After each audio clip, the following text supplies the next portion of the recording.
Genesis, chapter 1. In the beginning, God created the heaven and the earth was without form, and void, and darkness was upon the face of the deep, and the Spirit of God moved upon the face of the waters. And God said, Let there be light, and there was light. And God saw the light, that it was good, and God divided the light from the darkness. And God called the light day, and the darkness he called night. And the evening and the morning were the first day. And God said, Let there be a firmament in the midst of the waters, and let it divide the waters from the waters. And God made the firmament, and divided the waters which were under the firmament from the waters, which were above the firmament, and it was so. And God called the firmament heaven. And the evening and the morning were the second day. And God said, Let the waters under the heaven be gathered together, unto one place, and let the dry land appear, and it was so. And God called the dry land earth, and the gathering together of the waters called he seas, and God saw that it was good. Chapter 2. Thus the heavens and the earth were finished, and all the host of them. And on the seventh day God ended his work, which he had made, and he rested on the seventh day from all his work which he had made. And God blessed the seventh day, and sanctified it, because that in it he had rested from all his work which God created and made. These are the generations of the heavens and of the earth, when they were created, in the day that the Lord God made the earth and the heavens, and every plant of the field before it was in the earth, and every herb of the field before it grew, for the Lord God had not caused it to rain upon the earth, and there was not a man to till the ground. But there went up a mist from the earth, and watered the whole face of the ground. And the Lord God formed man of the dust of the ground, and breathed into his nostrils the breath of life, and man became a living soul. And the Lord God planted a garden eastward in Eden, and there he put the man whom he had formed. And out of the ground made the Lord God to grow every tree that is pleasant to the sight, and good for food, the tree of life also in the midst of the garden, and the tree of knowledge of good and evil. And a river went out of Eden to water the garden, and from thence it was parted, and became into four heads. The name of the first is Pison, that is it which compasseth the whole land of Havilah, where there is gold, and the gold of that land is good, there is bdellium and the onyx stone. And the name of the second river is Gihon, the same as it that compasseth the whole land of Ethiopia. And the name of the third river is Hiddekel, that is it, which goeth toward the east of Assyria. And the fourth river is Euphrates. And the Lord God took the man, and put him into the garden of Eden, to dress it and to keep it. And the Lord God commanded the man, saying, Of every tree of the garden thou mayest freely eat, but of the tree of the knowledge of good and evil, thou shalt not eat of it, for in the day that thou eatest thereof thou shalt surely die. And the Lord God said, It is not good that the man should be alone. I will make him an helpmeet for him. And out of the ground the Lord God formed every beast of the field, and every fowl of the air, and brought them unto Adam, to see what he would call them. And whatsoever Adam called every living creature, that was the name thereof. And Adam gave names to all cattle,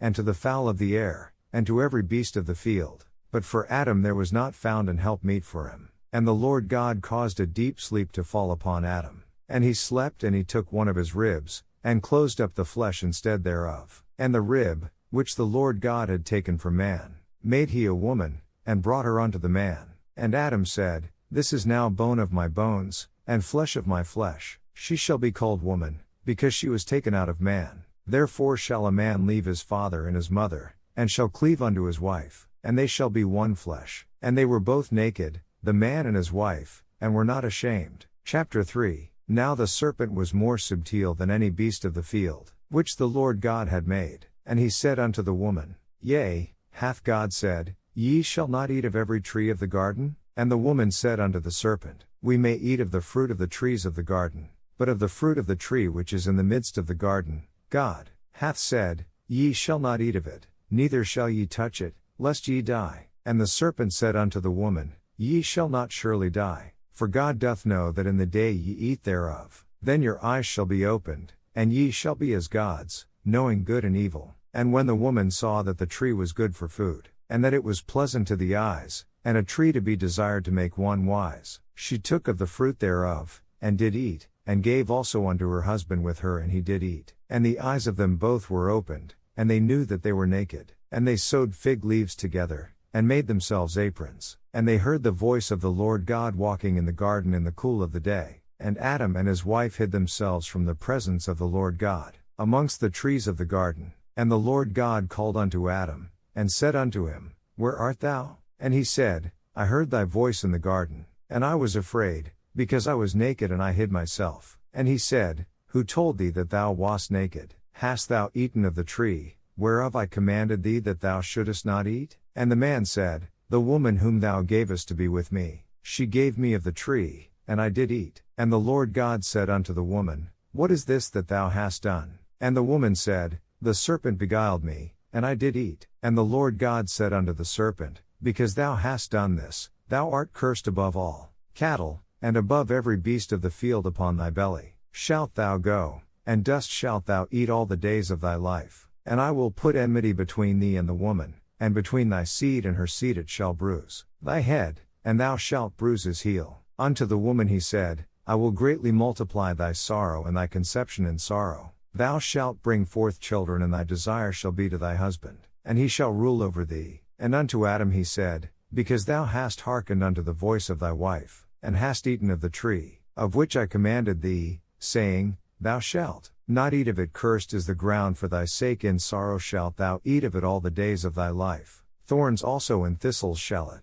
bring forth to thee, and thou shalt eat the herb of the field. In the sweat of thy face shalt thou eat bread, till thou return unto the ground, for out of it wast thou taken, for dust thou art, and unto dust shalt thou return. And Adam called his wife's name Eve, because she was the mother of all living. Unto Adam also and to his wife did the Lord God make coats of skins, and clothe them. And the Lord God said, Behold, the man is become as one of us, to know good and evil. And now, lest he put forth his hand, and take also of the tree of life, and eat, and live forever. Therefore the Lord God sent him forth from the Garden of Eden, to till the ground from whence he was taken. So he drove out the man, and he placed at the east of the Garden of Eden cherubims, and a flaming sword, which turned every way, to keep the way of the tree of life. Genesis chapter 4. And Adam knew Eve his wife, and she conceived, and bare Cain, and said, I have gotten a man from the Lord. And she again bare his brother Abel. And Abel was a keeper of sheep,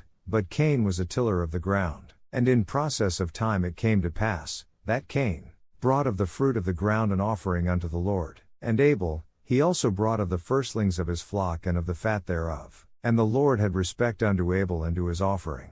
But unto Cain and to his offering he had not respect. And Cain was very wroth, and his countenance fell. And the Lord said unto Cain, Why art thou wroth? And why is thy countenance fallen? If thou doest well, shalt thou not be accepted? And if thou doest not well, sin lieth at the door, and unto thee shall be his desire, and thou shalt rule over him. And Cain talked with Abel his brother, and it came to pass, when they were in the field, that Cain rose up against Abel his brother, and slew him. And the Lord said unto Cain, Where is Abel thy brother?